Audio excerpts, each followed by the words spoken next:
오늘 본문 말씀을 이어서 이제 36장이 되면 우리가 역대기하, 역대하 마지막까지 이제 다다랐습니다. 이제 역대기의 마지막까지 이르렀는데요.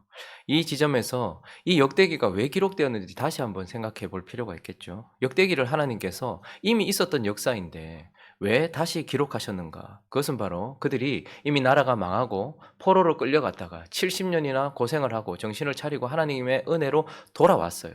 돌아왔지만 그들은 그 화려했던 하나님 나라의 영광도, 그리고 그 거룩한 정체성도, 그리고 어떤 것에 대한 하나님에 대한 소망도 다 잃어버린 채 완전히 무너진 삶을 계속해서 살고 있었다는 말이죠.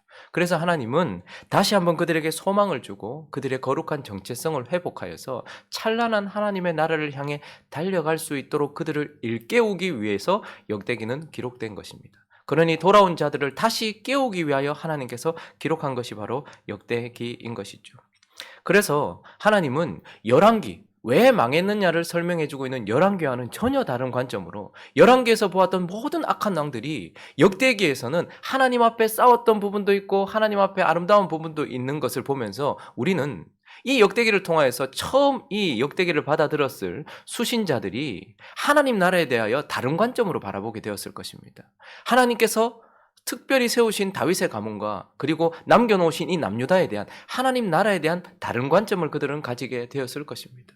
그리고 이 역사들을 계속해서 들으면서 하나님께서는 그들에게 말씀하시면서 특별히 므낫세를 통하여서는 그들이 또 무엇을 깨닫게 되었겠습니까? 하나님은 그들에게 내가 너희를 멸망시킬 것이고 내가 너희를 무너뜨릴 것이며 내가 너희를 포로로 끌고 가겠지만 이 므낫세가 그곳에서 회개하고 돌아와서 회복되고 다시 하나님 나라에서 왕위에 앉아 하나님의 나라를 다시 부강하게 했던 것처럼 내가 너희에게 그렇게 할 것이다 라는 것을 므낫세, 열왕기에서는 전혀 나오지 않는 전혀 새로운 관점의 므낫세의 이야기를 통해서 그들을 위로하고 계시는 하나님을 보게 됩니다. 또한 이제 나라가 멸망을 초일기에 앞두고 있는 이 시점에 하나님은 지금 우리가 살펴보고 있는 이 요시아에 대하여 말씀하시면서 그들이 망하겠지만, 그리고 그들이 포로로 잡혀가겠지만, 그리고 돌아오겠지만 어떻게 해요? 하나님 앞에서 그들을 진정으로 구원해내고 진정으로 회복시킬 소망이 되는 메시아가 어떤 분인지를 설명하기 위하여서 요시아라는 왕을 통하여서 우리가 진짜 소망해야 될 하나님이 보내실 진정한 마지막 왕, 마지막 메시아가 누구인지를 가르쳐 보여주시기 위하여서 하나님은 요시아의 이야기를 우리에게 들려주고 계시는 것입니다. 그래서 우리는 요시아를 통하여서 열왕기서에는 조금 다르게 요시아를 통하여서 역대기 기자를 통하여 하나님은 요시아를 우리가 소망하고 기다려야 될 예수 그리스도로 그렇게 표현하고 있는 것을 보게 됩니다. 그래서 우리는 계속해서 본문을 통해서 요시아를 통해서 누구를 보았습니까? 예수 그리스도를 보고 있었습니다. 그래서 역대기는 요시아를 어떻게 표현합니까? 아주 오래전 선지자의 입을 통하여서 예언되었던 왕, 그리고 좌로나 우로나 치우치지 않는 완전한 왕. 그래서 그 요시아가 죄와 우상과 모든 더러운 것들을 완전히 제거해버리는, 요시아는 그렇게 죄와 더러움을 완전히 제거하는, 정결을 추구하는 정도가 아니라 이루는 왕으로 우리에게 소개되고 있으면서 이 요시아를 통해 우리는 그런 일을 하시는 예수 그리스도를 보게 됩니다. 또한 이 요시아 때의 말씀, 율법책이 발견되어지는, 그래서 이 요시아는 하나님의 말씀을 우리에게 발견되게 하고 우리의 귀에 들려주며 그 말씀이 우리 삶에서 그려지도록 만들어주는, 그런 하나님의 말씀의 통치대로 살아가도록 만들어주는 왕, 그것이 요시아이고 우리는 요시아를 통하여서 우리를 그런 삶으로 인도하실 예수 그리스도를 바라본 것이죠. 오늘 이제 35장은 이 요시아의 마지막 이야기를 우리에게 들려주고 있습니다. 그러면 이제 또 요시아는 어떤 왕인가? 요시아를 통해서 우리는 예수 그리스도를 보고 있는데 이 요시아는 어떤 왕인가 몇 가지를 살펴보려고 합니다. 그 첫 번째 요시아는요, 유월절을 지키는 왕이다라고 우리에게 소개되어지고 있습니다. 오늘 본문 말씀 1절을 한번 읽어보겠습니다. 1절 시작. 요시아가 예루살렘에서 여호와께 유월절을 지켜 첫째 달 열넷째 날에 유월절 어린 양을 잡으니라. 그가 정결을 이루고 그가 살아있는 동안 백성들을 순종하게 만드는, 하나님께로 이끌고 있는 것을 봅니다. 그리고 이제 이어지는 본문은 그가 유월절 어린 양을 잡았다, 유월절을 지켰다라고 말하고 있습니다. 이 요시아가 지킨 이 유월절의 특징이 몇 가지 드러나고 있는데 7절은 다 읽지를 못하겠고 7절만 읽어보겠습니다. 시작. 요시아가 그 모인 모든 일을 위하여 백성들에게 자기의 소유 양떼 중에서 어린 양과 어린 염소 3만 마리와 수소 3천 마리를 내어 유월절 제물로 주매. 우리가 오늘 유월절에 대한 이 본문의 긴 이야기를 통해서 한 가지 깨닫게 되는 것은 그 앞전에 솔로몬도 유월절을 지키긴 했었죠. 그리고 그 앞전에 히스기야도 유월절을 지키긴 했습니다. 그러나 오늘 이 본문에 나오는 요시아의 유월절은 이 요시아가 완전히 모든 것을 다 준비해 놨다라는 것을 보게 돼요. 제물부터 시작하여서 제사장들과 레위인들과 모든 기간까지 맞추면서 그가 준비해 놓은 유월절, 그가 준비해 놓은 유월절이다라는 것이 이 유월절의 특징입니다. 그리고 또 하나 이 특징은 바로 17절, 18절을 읽어보면요. 이 요시아의 유월절의 특징은 그때에 모인 이스라엘 자손이 유월절을 지키고 이어서 무교절을 7일 동안 지켰으니 18절에 있습니다. 시작. 선지자 사무엘 이후로 이스라엘 가운데서 유월절을 이같이 지키지 못하였고 이스라엘 모든 왕들도 요시아가 제사장들과 레위 사람들과 모인 온 유다와 이스라엘 무리와 예루살렘 주민과 함께 지킨 것처럼은 유월절을 지키지 못하였더라. 유월절을 지킨 왕들이 있긴 했습니다. 우리가 얼마 전에 살펴봤던 위대한 왕 히스기야도 유월절을 지켰습니다. 그러나 오늘 이 요시아의 유월절은 히스기야의 유월절과는 달라요. 지금까지 지켰던 유월절과는 달라요. 무엇입니까? 완벽한 유월절이었어요. 완전한 유월절이었다는 것입니다. 완벽하고 완전한 유월절을 지켰다라고 말씀하고 있죠. 솔로몬보다 더, 히스기야보다 더 완전한 완벽한 유월절이었다라는 것입니다. 그리고 오늘 이 요시아의 유월절의 마지막 특징은 바로 마지막 유월절이었다라는 거예요. 왕과 함께 하나님께서 세우신 왕과 함께 보낸 마지막 유월절이었다라는 것을 보게 됩니다.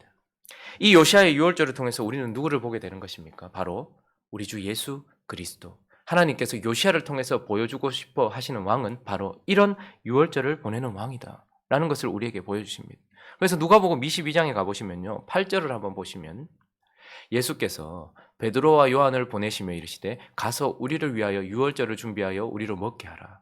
베드로와 요한을 보내시고 지금 유월절, 주님께서 이 유월절을 미리 다 준비해 놓으신 걸 보게 됩니다. 그래서 10절을 보시면요. 이르시되 보라 너희가 성내로 들어가면 물 한 동이를 가지고 가는 사람을 만나리니 그가 들어가는 집으로 따라 들어가서 그 집 주인에게 이르되 선생님이 네게 하는 말씀이 내가 내 제자들과 함께 유월절을 먹을 객실이 어디 있느냐 하시더라 하라.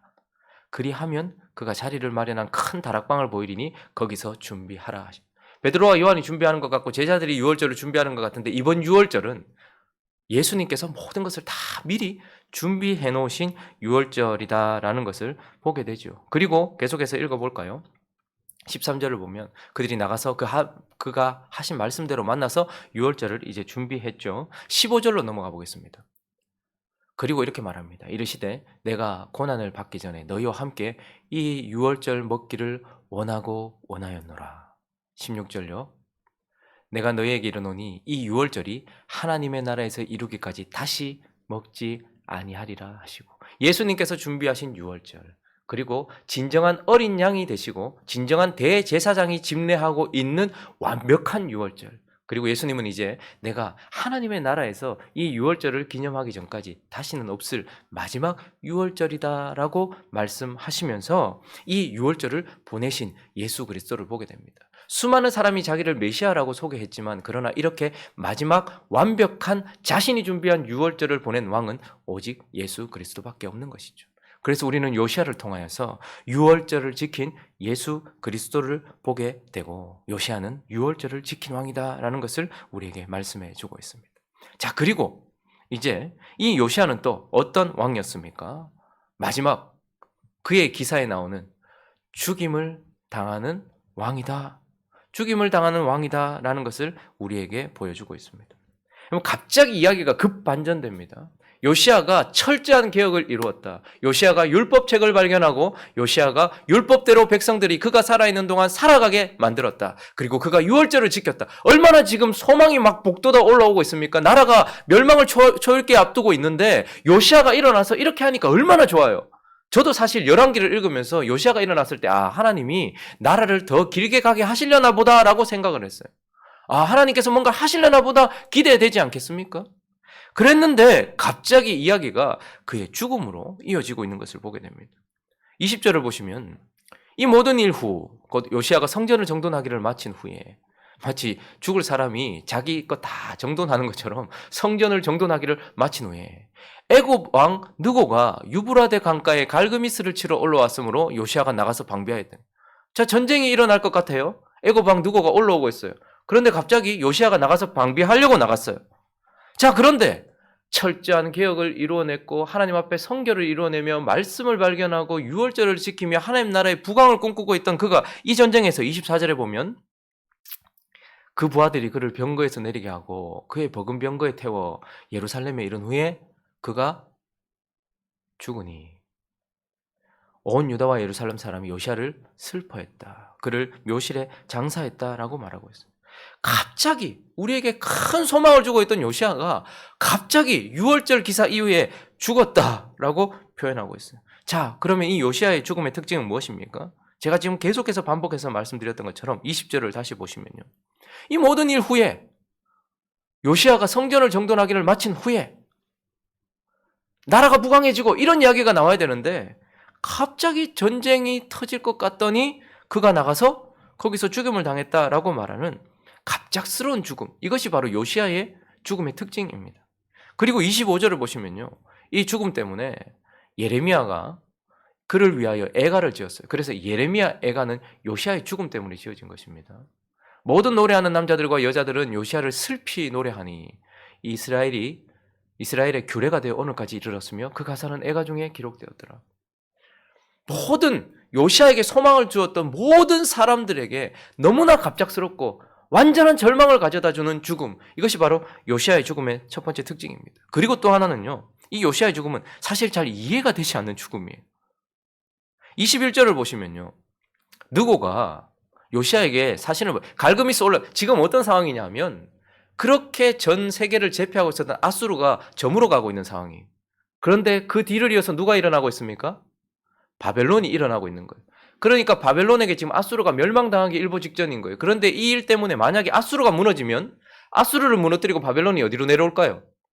그 다음으로 강력한 이집트를 치려고 할 것 아닙니까? 그러니까 이집트 왕 느고가 이거 이대로 두면 안 되겠다, 바벨론한테 큰일 나겠다 싶어서 어떻게 하는 거예요? 갈그미스로 올라가서 아수르하고 동맹해가지고 바벨론을 치려고 지금 올라가고 있는 상황이에요. 그래서 느고가 뭐라고 말하는 거 아니까 요시야에게, 유다 왕이요, 내가 그대와 무슨 관계가 있느냐? 나는 지금 갈그미스에 아수르와 동맹해서 바벨론하고 싸우려고 올라가는 것이다. 너하고 아무 상관없는 일이다. 그러니까 조용히 나를 보내도, 이렇게 지금 얘기를 했단 말입니다. 그런데 후반절을 계속 가보시면요, 그가 또 이렇게 말해요. 이 일이 하나님께서 내게 명령하신 거다. 이거 하나님 뜻이래. 그러니까 너 지금 나하고 괜히 쓸데없이 니하고 아무 상관없는 일에 생명 걸고 목숨 걸 필요가 뭐가 있냐, 그렇게 이야기하고 있는 거예요. 그런데 오늘 이 요시야는 많은 사람들이 이 부분을 읽으면서 요시야가 교만했는가 보다, 좀 잘 나가니까 누구도 눈에 안 보이고 하루 강아지 법 무서운 줄 모르고 나가서 싸웠다, 이렇게 해석하기도 하고, 너무 교만했고 또 하나님께 물어보지도 않고 전쟁 나갔다, 이렇게 해석하기도 하는데, 어쨌든 지금 요시야의 죽음의 특징은 자기와 아무 상관없는 죽음이었어요. 나가지 않아도 되는, 생명 걸 이유가 없는, 자기하고 아무 상관없는 일에 괜히 생명을 건 것 같은 그런 죽음인 거예요. 그리고 이유도 분명하지 않아요. 많은 사람들이 요시야가 교만했나 보다. 근데 요시야는 좌로나 우로나 치우치지 않는 자였어요. 하나님과 상관없이 행동할 왕이 아니란 말입니다. 그런데도 불구하고 이거 석연치 않아요. 왜 요시야가 마지막에 이랬지? 나라가 이제 막 회복되어 가고 있는데, 이런 유월절을 지킨 자도 없는데 왜 이랬지? 그의 죽음이 석연치 않은 죽음인 거예요. 이유가 분명하지가 않아요, 우리에게. 그리고 마지막으로 그의 죽음의 특징은 바로 악인과 같은 죽음을 맞이했다라는 거예요. 악인과 같은 죽음. 오늘 21절 끝에 보니까 하나님을 거스르지 마라, 이렇게 말했어요. 자, 그러니까 지금 요시야가 이 전쟁에 나가는 것은 하나님을 거슬러서 나가는 싸움인 것 같죠. 그리고 22절을 한번 보시면 이 요시야가요, 죽임을 당할 때 요시야가 하나님의 뜻을 거역해서 떠나기를 싫어하고, 몸을 돌이켜 떠나기를 싫어하고, 또 그 다음에 어떻게 해서 나갔대요? 변장했대요. 그리고 나가서 싸워서 23절에 보면 뭐 맞아 죽습니까? 화살에 맞아서 죽어요. 중상을 입어서 죽어가다가 결국 죽어요. 여러분 지금 이 죽음, 하나님이 나가지 말라고 분명히 말씀하셨는데 굳이 고집을 부려서 나갔어요. 그리고 나갈 때 변장해서 나갔어요. 그리고 화살에 맞아서 죽었어요. 누구의 죽음이 생각나십니까? 아무 왕도 생각 안 하십니까? 4대 왕 여호사밧에게 접근했던 북이스라엘의 7대 왕 아합, 가장 악한 왕 아합이 여호사밧하고 동맹을 맺어가지고 전쟁을 나가려고 할 때 하나님께서 선지자를 보내셔가지고 어떻게 합니까? 나가지 마라, 죽는다 라고 가르쳐 주셨어요. 그런데 끝까지 어떻게 선지자 가두고 너 내가 살아서 돌아오면 너 죽여본다 라고 얘기하면서 나가요. 그런데 그 말이 찝찝했는지 아합이 어떻게 합니까? 변장하고 나가요. 여호사밧은 왕복 그대로 입혀놓고 자기는 변장하고 나가요. 그래서 그 전쟁에 나갔다가 어떻게 됩니까? 우연히 쏜 화살에 정확하게 맞아가지고 화살 맞고 죽어가다가 죽었단 말입니다. 누구의 죽음하고 좀 이거 지금 이 본문을 어디다라고 얘기하지 않고 몸을 돌이켜 떠나기를 싫어하고 오히려 변정하고 그와 싸우고자 하여 하나님의 입에서 나온 말을 듣지 아니하고 활 쏘는 자가 왕을 쏜지라 이렇게만 들으면 이게 아합의 죽음인지 요시아의 죽음인지 전혀 모르겠어요. 그러니까 지금 요시아의 죽음은 악인, 죄인의 죽음과 똑같은 죽음을 맞이하고 있다. 악인처럼 죽임을 당하고 있다. 악인의 죽음과 같다라는 것을 우리는 보게 되는 것입니다. 자, 그러니 이 요시아의 죽음을 통해서 우리는 누구를 보게 되는 것입니까? 갑작스럽게 모든 이들이 소망을 두었던 그분이 갑작스럽게 죽음으로 결말을 짓고 그것도 이해되지도 않아요. 예수를 믿지 않고 예수를 믿던 제자들도 굳이 왜 그렇게 예루살렘을 올라가셔가지고 대제사장들과 서기관들에게 죽겠단 말입니까? 왜 그러십니까? 라고 말하는 석연치 않고 이해도 되지 않는 죽음. 거기다가 그 죽음은 강도들과 함께 3명이서 도매급으로 죄인 취급받으면서 죽었던 그 죽음을 맞이하신 누구요? 예수 그리스도를 우리에게 보여주고 있는 것입니다. 많은 사람들이 와서 내가 메시아다라고 얘기했지만 오직 이런 죽음을 맞이하신 분, 요시아와 같은 죽음을 죽으신 분은 마지막 왕 예수 그리스도밖에 없는 것이고 이 왕은 결국 죽임을 당하는 왕이다. 6월절 이후에 죽임을 당하는 왕, 바로 예수 그리스도를 보여주고 있다는 것을 보게 됩니다. 자, 그래서 결국 이 요시아를 통해서 요시아는 어떤 왕입니까? 회복이 시작되게 하는 왕. 그가 바로 회복이 시작되도록, 자기 백성들의 회복이 시작되도록 하는 왕이다라는 것을 보게 됩니다. 여러분, 오늘 본문 말씀을 쭉 보면 온통 어둠밖에 없고 죽음밖에 없어요. 6월절에 수많은 어린 양이 죽임을 당하고 피를 뿌렸습니다. 그리고 전쟁에서 요시아가 화살에 맞고 죽임을 당하면서 피를 뿌렸어요. 온통 죽음밖에 없어요. 어린 양의 죽음, 요시아의 죽음. 이 35장에는 죽음의 이야기밖에 없어요. 그래서 죽음은 무엇을 뜻합니까? 끝을 뜻한단 말입니다. 그러나 오늘 본문 말씀을 우리는 자세히 믿음의 눈으로 바라봐야 됩니다. 어린 양이 죽임을 당하고 요시아가 죽임을 당하는 이 본문 속에서 우리는 무엇을 보는가 하면 끝이 아니라 이제 하나님의 역사의 시작을 보게 됩니다. 3절을 읽어보시면 독특한 표현이 나오고 있는데 이 6월절에서 가장 독특한 이야기, 이 6월절에서 우리가 생각해야 되는 이 6월절에서 또 여호와 앞에 구별되어서 온 이스라엘을 가르치는 레위 사람에게 그가 이 6월절을 통해서 한 가지를 이야기해요. 이르되, 읽습니다. 시작. 거룩한 궤를 이스라엘 왕 다윗의 아들 솔로몬이 건축한 전 가운데 두고 다시는 너희 어깨에 매지 말고. 자, 이 6월절, 어린 양이 죽임을 당하던 그 마지막 6월절을 통하여서 요시아를 통해서 무엇이 성취되었는가 하면 말씀이 이리저리 움직이고 있었단 말입니다. 언약궤가. 그런데 다시는 어깨에 매면서 옮겨 다니지 말고 성전 안에 비치해 두고 성전 안에 그대로 두라고 말하는 거예요. 말씀이 성전 깊숙한 곳에서 안치되고 있는 것을 보게 되는 것입니다. 자, 그러니까 우리 주 예수 그리스도께서 어린 양으로 죽으시던 그 6월절 때문에 무슨 일이 일어나는 것입니까? 말씀이, 돌비에 새겨졌던 하나님의 말씀이 성령을 통하여 우리의 신비에 새겨지는 말씀이 성전 깊숙한 곳에 안치되게 되는 역사가 일어나는 것이죠.